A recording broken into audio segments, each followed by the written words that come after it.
Right now you are warm.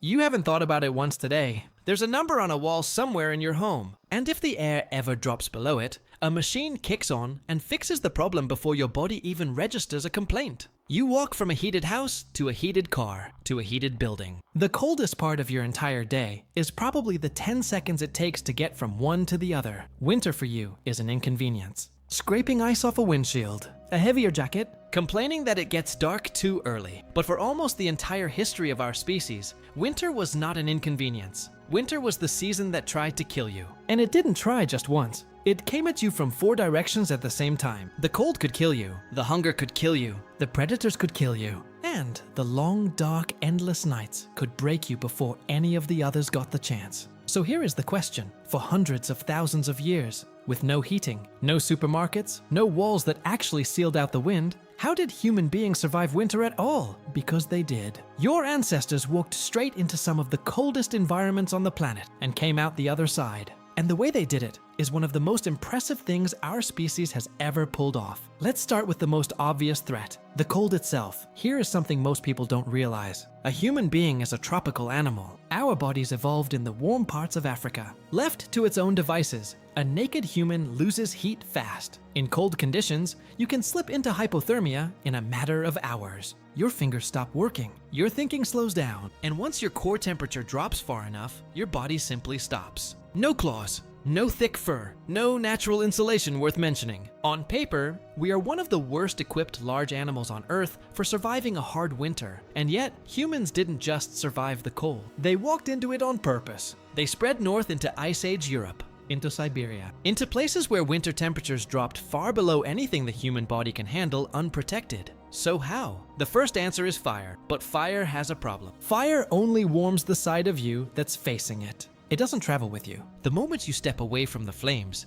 the cold comes straight back. Fire alone was never going to be enough. What ancient humans needed was a way to carry warmth with them, wrapped around their bodies everywhere they went. And that brings us to what might be the single most important winter technology humans ever invented: our clothing, but not the kind you're probably picturing. For a long time, the assumption was simple. It's cold, so you drape an animal hide over your shoulders and you're done. And for a while, that's exactly what humans did. But a hide thrown over your back leaves gaps everywhere. Wind gets in at the sides. Your arms are exposed. It slips off when you move. A draped skin is better than nothing. But in a real winter, better than nothing still gets you killed. The breakthrough was learning to cut hides into pieces and sew them back together into shapes that actually fit the human body. Fitted sleeves, closed sides, a garment that trapped a layer of warm air against your skin and held it there while you moved. This is the difference between a blanket and a coat. But to make this work, you need a needle. Not just any needle. A needle with an eye, a tiny hole to carry the thread. This is a genuinely difficult thing to make.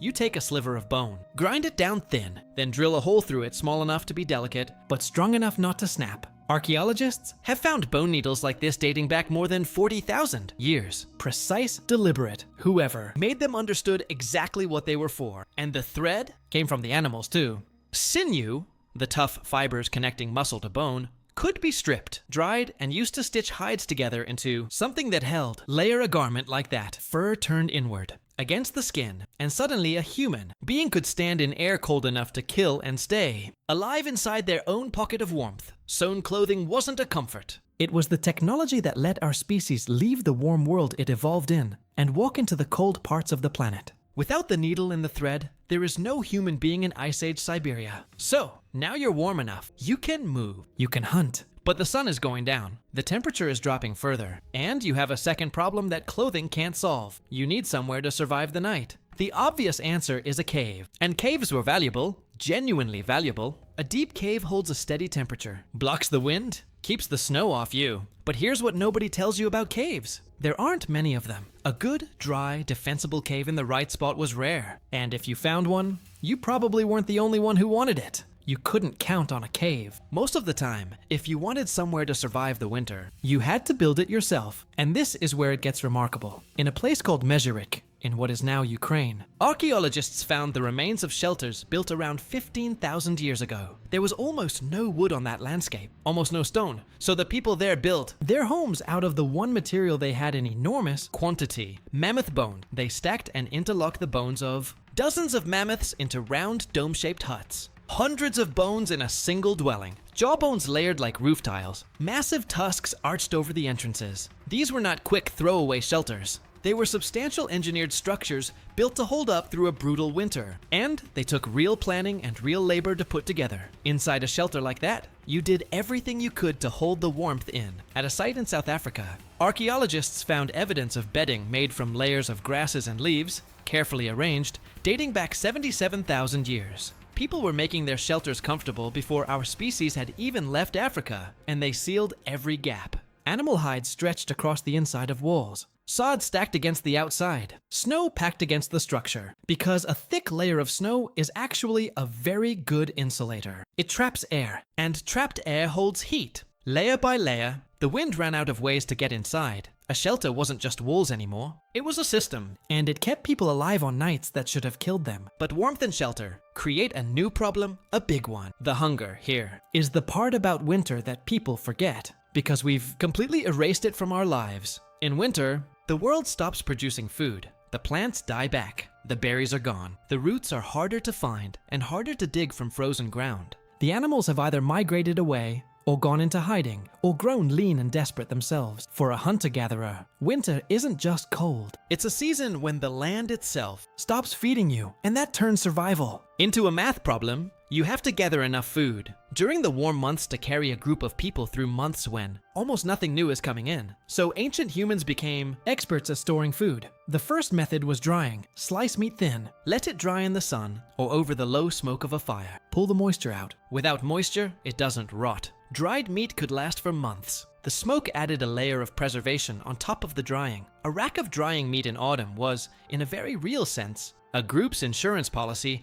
against starving in February. The second method was to use the cold itself as a tool. The frozen ground was a natural freezer. Dig a pit down into the permafrost. Pack it with meat from a big kill. The cold would keep it edible for a very long time. Winter, the thing trying to starve you, became the very thing preserving the food keeping you alive. But the most valuable food of all in winter wasn't meat. It was fat. When you're burning enormous amounts of energy just to stay warm, lean meat isn't enough. Fat is the most concentrated source of energy there is. And in the depths of winter, it was worth more than almost anything. Ancient humans rendered animal fat into tallow, stable, storable, energy-dense. They mixed it with dried meat into a dense, long-lasting food that packed enormous calories into a small, portable package. In a season where every calorie was a battle, fat was the difference between a group that made it to spring and one that didn't. So now you're warm, you're sheltered, you've stored enough to eat, you've beaten 3 of winter's 4 death sentences. But there's one more, and it's the one people almost never think about because it doesn't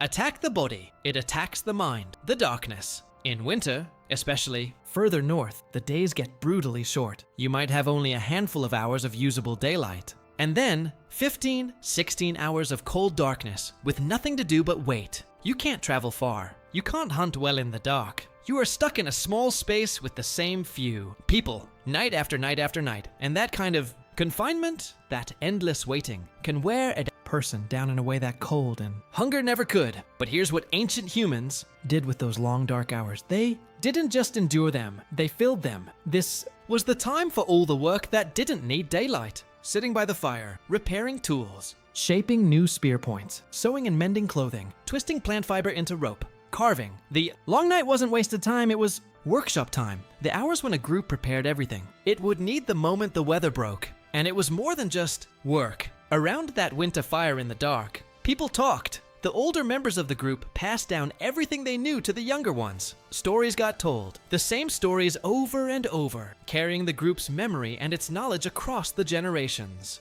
A huge amount of what we think of as human culture, the myths, the songs, the shared knowledge, was forged in exactly these conditions. People pressed together against the dark, keeping each other warm, keeping each other sane, keeping each other human until the light came back. Winter didn't just test the body. In a strange way, it built the mind. And when you step back and look at all of it, something surprising comes into focus. Winter didn't just survived. Winter shaped us. The pressure of the cold pushed humans to invent fitted clothing. The lack of caves pushed them to invent real architecture. The food gap pushed them to invent storage and preservation. And the long dark nights are where culture itself got made. Nearly every technology that let our species spread across the entire planet was forged in the effort to survive the cold. Hardest season didn't just fail to kill us. It made us more capable than we had any right to be. So here's the full picture. Winter came at your ancestors with 4 weapons. Cold, and they answered it with fire and with sewn fitted. Clothing, the shelter problem,